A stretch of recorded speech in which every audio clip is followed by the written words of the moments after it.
2026-yildan boshlab yuridik shaxslar uchun qishloq xo'jaligiga mo'ljallangan yerlar bo'yicha soliq hisobotida imtiyozlarni aks ettirish yanada soddalashtirildi.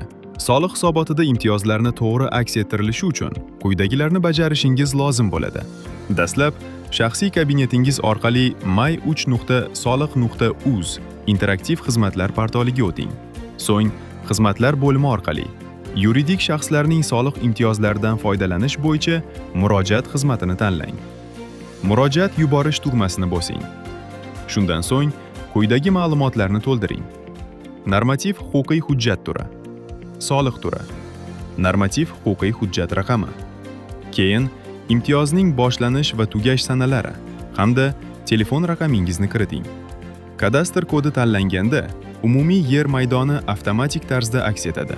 Imtiyozga ega yer maydonini kvadrat metrda kiriting va eng asosiysi, ekin turini tanlashni unutmang.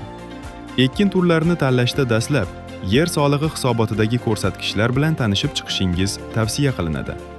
So'ngra kerakli hujjatlarni biriktirib, yuborish tugmasini bosing. Diqqat! Agar siz imtiyozni ekin turini tanlamasdan yuborgan bo'lsangiz, uni qayta yuborishingiz lozim bo'ladi. Buning uchun yuridik shaxslarning soliq imtiyozlaridan foydalanish bo'limidagi murojaatlar ro'yxatiga o'ting. So'ng, noto'g'ri yuborilgan murojaatni tanlang va oynaning o'ng tomonida joylashgan ushbu tugmani bosing. Muhim eslatma: ekin turlarini to'g'ri tanlashingiz imtiyozga ega yer maydonini soliq hisobotida to'g'ri shakllanishini ta'minlaydi. E'tiboringiz uchun rahmat.